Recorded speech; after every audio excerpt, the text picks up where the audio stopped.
A questão do argumento a priori, o pressuposicionalismo, se deve a uma atuação de Deus na vida do homem, em que somente corações regenerados pelo Espírito Santo conseguem receber a revelação de Deus e, assim, provar e experimentar sua existência? Então, eu acho que o Dutti ainda vai falar muito sobre essa questão de pressuposicionalismo, né? Por hora, né, o que eu queria só colocar para vocês aqui. Primeiro, pensar que o argumento pressuposicional, né, a ideia de uma apologética pressuposicional, ela, antes de tudo, ela pressupõe o problema das provas, as evidências externas para provar-se Deus. Como, por exemplo, o argumento cosmológico e outras coisas mais, por causa dos efeitos noéticos da queda. Então aí é importante, só para conceituar o termo, efeitos noéticos da queda significa a intervenção do pecado no coração do homem a ponto de incapacitá-lo de compreender e entender a Deus. Né? Modo mais específico seria isso, bem básico. O que isso significa em termos de apologética? Significa que se nós esperarmos que um argumento por si mesmo ele dê condição de alguém que está em pecado, que está em rebeldia com Deus, conhecer a Deus e reconhecer a sua existência e passar a amá-lo, nós estaríamos dando à razão uma autonomia que ela não tem. Então, isso é importante. Agora, qual a importância dentro, por exemplo, do próprio argumento cosmológico, se considerarmos ele como um argumento realmente pressuposicional, para os incrédulos? Então, deixa eu colocar aqui algumas questões em primeiro lugar.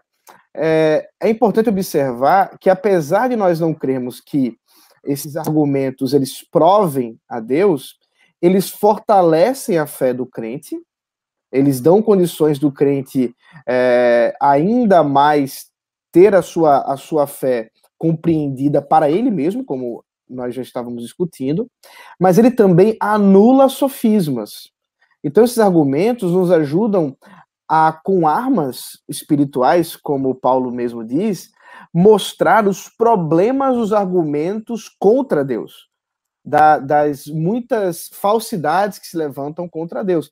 Nós não deveríamos ficar meramente calados diante das acusações contra a verdade de Deus, porque o próprio Deus nos chama a falar, o próprio Deus nos chama a lutar com as armas espirituais. E armas espirituais aqui são armas racionais. Não racionais racionalistas, mas racionais no sentido de que elas devem ser usadas, inclusive, na argumentação, para argumentação. Então, existe aí uma importância para além até mesmo do convencimento. Agora, é claro que nós entendemos que, no final das contas, quem convence é Deus, é o Espírito Santo, é a iluminação do Espírito Santo, e é ele quem vai realmente transformar os corações.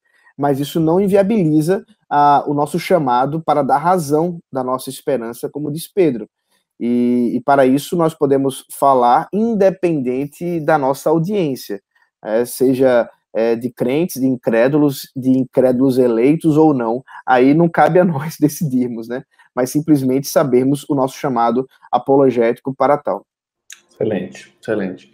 Uma discussão muito importante, né? Eu acho que é uma apropriação boa que os reformados fazem de Anselmo, a gente brincou aí, né, do santo e tudo mais, e eu fiz questão de colocar aquele detalhe lá do Greg Ellison, sobre a apropriação romana do Anselmo. Claro que tinham outros pontos teológicos dele que davam margem para isso, sobre o Papa, etc., em outros livros, mas esse é um ponto muito importante para aquela perene tradição agustiniano-calvinista, né, que passa pelo Anselmo, então agustiniana, anselmiana, calvinista, reformada, reformacional, que a gente não pode perder de vista, né?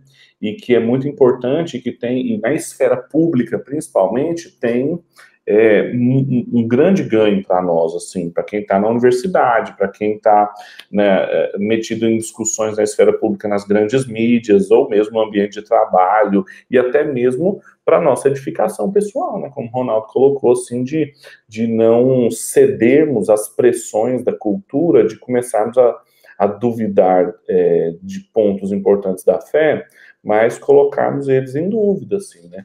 Eu acho que essa é a grande beleza do argumento do Plantinga, por exemplo, não só dos argumentos, mas o exemplo do Plantinga, como que ele demonstra como que se faz, assim, como que ele é um recurso muito hábil para nós, assim. Então, isso é muito importante, a gente não pode perder isso de vista, e tá aí um medieval nos lembrando disso.